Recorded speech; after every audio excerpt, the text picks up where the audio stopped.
दोस्तों मैंने सुना था रावी में बहुत ज्यादा पानी है। मैं से झूठ समझ रहा था, तो आज मैं खुद ही आके देख लिया है कि सच में बहुत ज्यादा पानी है।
अगर आप देखें तो यहाँ पर ये झोंपड़ियाँ मौजूद है। अगर पानी की शिद्दत अचानक बढ़ जाती है तो डेफिनेटली ये तबाह बर्बाद हो जाएंगी, ये बह जाएंगी।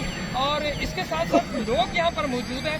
हम लोगों से बात करने की कोशिश करते हैं आखिर वो यहाँ पर क्यों आए हैं और अपने लोगों की बड़ी तादाद मौजूद है।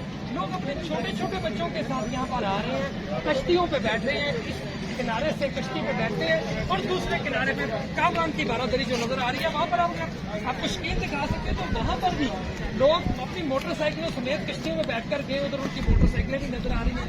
लोग वहाँ पर मौजूद है। इस वक्त शाम का टाइम है नाज़रीन, हल्की हल्की खुनकी है, ठंडक है। लोग इस मौसम को बड़ा एंजॉय कर रहे हैं। जैसा कि आपको मालूम है कि लोगों ने गर्मी का शदीद मौसम झेला है। इस वक्त मौसम थोड़ा ठंडा है, मौसम में थोड़ी नमी है, जिसका भरपूर लुत्फ उठाने के लिए लोग यहाँ रावी के किनारे पे आ गए हैं। और रावी जो अपने हुस्न और अपनी ठंडक और अपने कुदरती हुस्न की वजह से पंजाब का एक हुस्न माना जाता है, पंजाब का एक यादगार माना जाता है। लोग इसका भरपूर लुत्फ उठा रहे हैं। लोग हमारे साथ यहाँ पे कुछ बच्चे भी मौजूद हैं, इनसे पूछते हैं कि आप रावी को क्या लेंगे। अच्छा,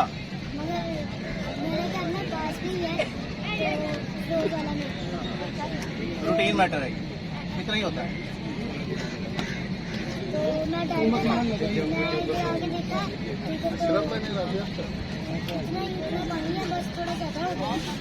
तो ये मेरा ख्याल इस मौसम में वैसे मानसून की बारिशों के बाद हो जाता है। आप देखते हैं इससे पहले आपकी उम्र कितनी? 8 साल में आप कितनी बार आए? 6 बार आपको जाना गुजरते हैं। आप कहते हैं फरोज वाला में रहता हूँ। बहुत शुक्रिया।